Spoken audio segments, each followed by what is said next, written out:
آج تک ہمیں علی کی فضیلت سمجھ میں نہ آئی, علی کا مرتبہ سمجھ میں نہ آیا. تم 1000 فضیلتیں علی کی اس کتاب میں لکھ رہے ہو. کہ کہنا کیا چاہتا ہے کہ آج میں اپنی زندگی کا سب سے بڑا ہدف جاننا چاہتا ہوں, سب سے بڑا سوال کرنا چاہتا ہوں. کہ پوچھ جو تجھے پوچھنا ہے. اس نوجوان نے ایک جملہ کہا, اے علامہ طاہر القادری مجھے فرق جاننا ہے. کہ پوچھ کس کے درمیان فرق جاننا چاہتا ہے. کہ مجھے یہ بتا کہ پہلے خلیفہ میں, دوسرے خلیفہ میں, تیسرے خلیفہ میں, معاویہ میں اور علی میں کیا فرق ہے. جملے کو بدل کے یہ کہہ دوں کہ ان چاروں میں اور علی میں کیا فرق ہے, بس یہ سننا تھا. علامہ طاہر القادری مسکرائے, مسکرا کے ایک فقرہ کہا, وہ نادان بڑا ہو گیا مگر تیری عقل نہ بڑی ہوئی. اگر سننا چاہتا ہے کہ ان چاروں میں اور علی میں کیا فرق ہے تو سن, ان چاروں میں علی میں یہ فرق ہے, یہ چاروں نماز نہ پڑھتے تو کافر کہلاتے, علی نماز نہ پڑھتے تو خدا کہلاتے. صلوات پڑھے محمد وآلہ محمد. تو عزیزان محترم کیا جواب دیا علامہ طاہر القادری نے؟ کہا ان چاروں میں اور علی میں بہت بڑا فرق ہے. اگر یہ چاروں نماز نہ پڑھتے تو کافر کہلاتے اور علی نماز نہ پڑھتے تو خدا کہلاتے. تو عزیزان محترم یہ علی ہے کہ جن کی ذات کو ہر ذات نے پکارا ہے, ہر مشکل میں پھنسے ہوئے انسان نے پکارا ہے. اور عزیزان محترم بارہا رسول علی کے متعلق حدیثیں بیان کرتے تھے, علی کے کمالات بیان کرتے تھے, علی کا قصیدہ پڑھا کرتے تھے, علی کی ثنا کیا کرتے تھے.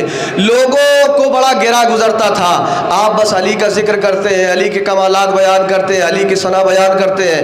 تو رسول نے کہا جب پروردگار خود ہی وحی میں علی علی کر رہا ہو تو میں کیوں کر علی کی فضیلت نہ بیان کروں, علی کی ثنا نہ بیان کروں. اور عزیزان محترم دیکھیے علی علی کہنے کی عادت ہماری زبان پہ ہونی چاہیے, یہ لازم ہے, ضروری ہے, اوجب ہے.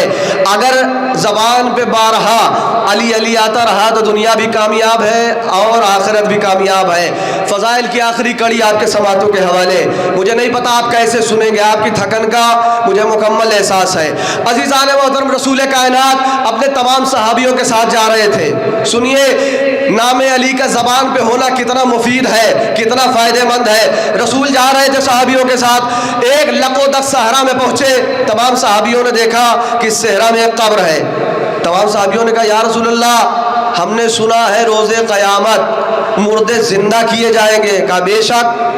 کہا یا رسول اللہ اگر اس مردے کو زندہ کر دیتے تو ایمان میں اضافہ ہو جاتا, یقین میں اضافہ ہو جاتا اور ذرا لطف بھی آ جاتا. کہا ٹھیک ہے تمہاری خواہش کو پورا کر دیتا ہوں. رسول نے ٹھوکر ماری, بندہ کھڑا ہو گیا. بندے کا کھڑا ہونا تھا. اچھا جب علی ٹھوکر مارے یا نبی ٹھوکر مارے تو بندہ کیا کہتے ہوئے اٹھتا ہے؟ کہ یا نبی نبی کہتے ہوئے اٹھتا ہے, یا علی علی کہتے ہوئے اٹھتا ہے, یا خدا خدا کہتے ہوئے اٹھتا ہے. مگر یہاں کیا ہوا کہ رسول نے ٹھوکر ماری, بندہ باحیات ہو گیا, کھڑا ہوا. کھڑے ہونے کے بعد کہتا میری سواری کہاں ہے, میری سواری کہاں ہے, میری سواری کہاں ہے. تمام صحابی حیرت میں پڑ گئے, یا رسول اللہ بڑی عجیب بات ہے, نہ کوئی سلام نہ کوئی کلام, یہ اپنی سواری ڈھونڈنے میں لگا ہوا ہے. رسول خدا آپ ہی مرحلے کو حل کریے. کہ دیکھو بھائی یہ مسئلہ تمہارا ہے, تم نے مجھ سے کہا تھا زندہ کر دو, میں نے زندہ کر دیا, اب تم خود ہی پوچھ لو, یہ تمہاری بے چینی ہے. تمام صحابی اس باحیات بندے کی طرف متوجہ ہوئے. متوجہ ہونے کے بعد تمام صحابیوں نے اس باحیات بندے سے پوچھا. دیکھیں ذہن میں بات رہے, ذکر علی کا زبان پہ رہنا کتنا مفید ہوتا ہے. سنیے ہوا کیا کہ تمام صحابیوں نے اس باحیات بندے سے پوچھا کہ بھائی یہ بتاؤ تمہارے ساتھ اس صحرا میں کیا سانحہ گزرا, کیا واقعہ گزرا. اس نے کہا میں اسی لقودق صحرا سے اپنے اونٹ کے ساتھ جا رہا تھا, میری شدت پیاس اتنی بلند ہوئی کہ میں تلاش آب میں چلا گیا. تھوڑی دیر بعد میں آیا, مجھے پانی نہ ملا. میں نے آ کے جو دیکھا تو میرا اونٹ اپنی جگہ سے جا چکا تھا. میں حیرت میں پڑ گیا, میری زندگی کا کل سرمایہ بس یہی ایک اونٹ تھا. جب مجھے اونٹ نہ ملا تو میں اسی لقودق صحرا میں بارہا کہتا گیا میرا اونٹ کہاں ہے، میرا اونٹ کہاں ہے، میری سواری کہاں ہے۔ ایک طرف فراق اونٹ تھا، ایک طرف شدت پیاس تھی، ناگہاں میری موت ہو گئی۔ یہی کہتے کہتے میں مر گیا، بس یہ کہنا تھا۔ تمام صحابی رسول کی طرف متوجہ ہوئے، یا رسول اللہ آج سمجھ میں آیا، جو کہتے ہوئے مریں گے وہی کہتے ہوئے اٹھائے جائیں گے۔ یہی تو کہنا چاہتا ہوں، علی علی کہنے کی عادت ڈال لو۔ علی علی کہتے مرو گے تو علی علی کہتے اٹھائے جاؤ گے۔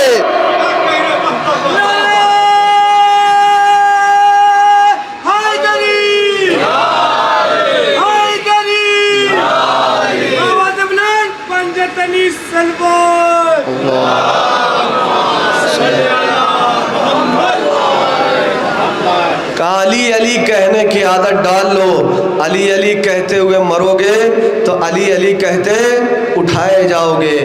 تو لہٰذا ضروری ہے ذکر علی کا زبان پہ ہونا۔ اور عزیزان محترم یہی ذات علی ہے اور ولایت علی ہے کہ جس کے سبب کربلا رونما ہوئی۔ آپ دیکھیے ولایت علی کے لیے مظلوم کربلا نے اپنا بھرا گھر لٹا دیا۔ مدینے میں جب مولا حسین کو پتہ چلا کہ مجھے مدینے میں نہیں رہنے دیا جائے گا، مولا نے اپنا مقصد بیان کیا۔ عزادارو ہم نے تمام مصائب سنے، ابھی نوحے میں سماعت کیا، جناب سکینہ کے مصائب، جناب زینب کے مصائب، جناب سید سجاد کے مصائب، مگر عزادارو مقصد حسینی تھا کیا؟ چند جملے سن لیجئے انشاءاللہ ربط مصائب۔ مظلوم کربلا کا جو مدینے میں پتہ چلا کہ مجھے نہیں رہنے دیا جائے گا تو محمد حنفیہ کو مظلوم کربلا نے بلایا۔ بلانے کے بعد کہا محمد حنفیہ کرتاس و قلم کو سنبھالو، میں اپنا مقصد بیان کرنا چاہتا ہوں۔ مظلوم کربلا نے بیان کرنا شروع کیا، اے محمد حنفیہ لکھو، انی لم اخرج اشر ولا بترا ولا مفسد ولا ظالما۔ اے محمد حنفیہ میں ظلم و بربریت پھیلانے کے لیے نہیں جا رہا ہوں، میں فساد برپا کرنے کے لیے نہیں جا رہا ہوں، میرا مقصد لکھو، اريد ان امر بالمعروف وانهى عن المنکر، میں امر بالمعروف و نہی عن المنکر کرنے جا رہا ہوں۔ جملے کو بدل کے یوں کہہ دوں کہ اچھائیوں کو عام کرنے جا رہا ہوں، برائیوں کو روکنے جا رہا ہوں۔ اس کے بعد تمام مقصد، تمام انٹینشن مظلوم کربلا نے بیان کی، پورا خطبہ ہے مولا حسین کا۔ پھر کیا کہا، اے محمد حنفیہ جو تمام مقاصد، تمام مقصد میں بیان کر رہا ہوں، یہ کس کا راستہ ہے، یہ کس کی سیرت ہے، یہ کس کا طریقہ ہے؟ مولا نے کہا محمد حنفیہ لکھو، اسیرو بسیرت جدی وابی علی ابن ابی طالب، یہ کسی اور کا راستہ نہیں ہے بلکہ میرے جد رسول عربی کا راستہ ہے، میرے بابا علی مرتضیٰ کا راستہ ہے۔ خطبے کا آخری جملہ مولا نے کیا کہا، انما خرجت لطلب الاصلاح فی امت جدی، میں اس لیے خروج کر رہا ہوں تاکہ امت محمدی کی اصلاح ہو سکے۔ عزاداران مظلوم کربلا نے اصلاح محمدی کے لیے اپنا بھرا گھر لٹا دیا۔ کبھی اکبر کا سینہ پیش کیا، کبھی عباس جیسے بھائی کے بازو پیش کیے، کبھی اصغر جیسے بیشیر کا ننھا سا گلا پیش کیا، صرف امت محمدی کی اصلاح کے لیے۔ عزاداران مظلوم کربلا آپ سب فرش عزائے حسین پہ اکٹھا ہو گئے تاکہ ایک مظلومہ ماں کو اس کے مظلوم لال کا پرسہ پیش کر سکے۔ عزاداروں میرے سینے میں اتنی سکت نہیں ہے کہ میں مصائب پڑھ سکوں، مصائب پڑھنے کا نام نہیں ہے، مصائب احساس کا نام ہے۔ اگر احساس کر لیا تو انشاءاللہ حق گریہ ادا ہوگا۔ زہرا کے لال نے اس امت کی بقا کے لیے اپنا بھرا گھر لٹا دیا۔ عزاداروں اگر ہم نہ حق گریہ ادا کریں گے تو کون کرے گا؟ اور آپ سب کو پتا ہے کہ اس فرش عزائے حسین پہ کوئی آئے نہ آئے، حسین کی غریب ماں ہے، اپنا ٹوٹا ہوا پہلو لے کر ہر عزادار کے قریب جا کے کہتی ہے، اے میرے لال کے عزادار، میرے لال کے زخموں کو مرہم دے دو۔ عزادار اس بی بی کو شرمندہ نہ کرنا، اور یہی بی بی ہاتھوں کو بلند کر کے کہتی ہے، اے پروردگار جب تک میرے لال حسین کے عزادار جنت میں نہیں جائیں گے تب تک یہ زہرا جنت میں نہیں جائے گی۔ عزادارو یہ بی بی ہمارے درمیان نذرانہ لینے آئی ہے، اس بی بی کو شرمندہ نہ کرنا۔ عزادارو مصائب سننے کے لیے آئے ہو۔ عزادارو کربلا کے میدان میں دو عظیم شخصیتیں تھیں، دو کمسن شخصیتیں تھیں جن پہ بڑے مظالم ڈھائے گئے، جن کی عمر کم تھی، مصائب زیادہ تھے۔ ایک حسین کا بیشیر اصغر، دوسرا حسین کی لاڈلی سکینہ۔